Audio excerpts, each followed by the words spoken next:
നമ്മളെ അതിജീവിതയെക്കുറിച്ച് നമ്മളെപ്പോഴും ഇങ്ങനെ ചാനലുകളിലും അല്ലെങ്കിൽ സോഷ്യൽ മീഡിയകളിലും ഒക്കെ ഇങ്ങനെ ചർച്ച ചെയ്തുകൊണ്ടിരിക്കുന്ന സമയമായില്ലേ വിധി വന്നതിന് ശേഷം. ശരിക്കും പറഞ്ഞിട്ടുണ്ടെങ്കിൽ ആ കുട്ടി അതിജീവിത തന്നെയാണ്. ജീവിതത്തിൻ്റെ എല്ലാ മേഖലകളിലും അവൾ വിജയിച്ചവൾ തന്നെയാണ്, അതിജീവിച്ചുകൊണ്ടിരിക്കുന്നതാണ്. ഒരു പെൺകുട്ടിക്ക് സാധിക്കില്ലാത്ത എന്തെല്ലാം കർമ്മയിൽ വിശ്വസിക്കുന്ന ഒരാൾക്കും പറ്റില്ലാത്ത രീതിയിൽ ആ കൊച്ച് അനുഭവിച്ച വ്യക്തിയാണ് ഇല്ലേ.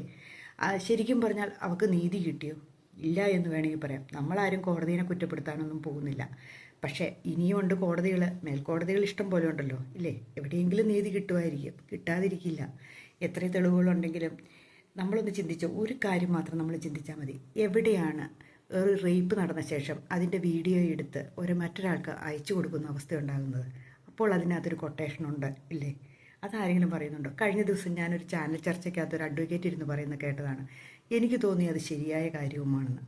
കാരണം ഒരാളെ റേപ്പ് ചെയ്യുമ്പം അത് പുറം ലോകം അറിയണമെങ്കിൽ കുറേ ദിവസങ്ങൾ കഴിഞ്ഞ ശേഷമായിരിക്കും അത് ഇന്നവരാ ചെയ്തതെന്ന്. പക്ഷേ എത്രയോ റേപ്പുകൾ നമ്മുടെ നാട്ടിൽ നടക്കുന്നു, ക്രൂരമായ റേപ്പുകൾ. പക്ഷേ ആരും ഫോട്ടോ എടുത്തിട്ട് അല്ലെങ്കിൽ വീഡിയോ എടുത്തിട്ട് അത് ഇട്ട് കൊടുക്കാറില്ല ഇല്ലേ. എന്തുകൊണ്ട് ഈ കുട്ടിയുടെ മാത്രം ഇങ്ങനെ സംഭവിച്ചു? ഒന്ന് ഓർത്തു നോക്കി. ജീവിതത്തിൽ എല്ലാം തകർന്ന അവസ്ഥയിൽ നിന്നും ആ കൊച്ചു പിടിച്ചു ഉണ്ടെങ്കിലുണ്ടല്ലോ, അവൾ അതിജീവിതം തന്നെയാണ്.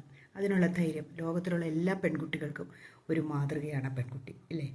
പക്ഷേ നിയമം എന്ന് പറയുന്നത് ഒരിടത്ത് മാത്രമല്ല, എത്രയോ ഹൈക്കോടതിയുണ്ട്, സുപ്രീം കോടതി വരെ പോകാവുന്ന നമ്മുടെ നാട്ടിലെ നിയമവ്യവസ്ഥ അങ്ങനെയാണ് ഇല്ലേ. ഒരിടത്ത് നമ്മൾ പരാജയപ്പെട്ടാലും പിന്നെയും പിന്നെയും നമുക്ക് പോയി രക്ഷപ്പെടാൻ മാർഗമുണ്ട്. അതിനുള്ള ത്രാണി ആ കൊച്ചിനുണ്ടാകട്ടെ എന്ന് വേണം നമുക്ക് പ്രാർത്ഥിക്കാൻ. അതിനുള്ള കഴിവുണ്ടാകും.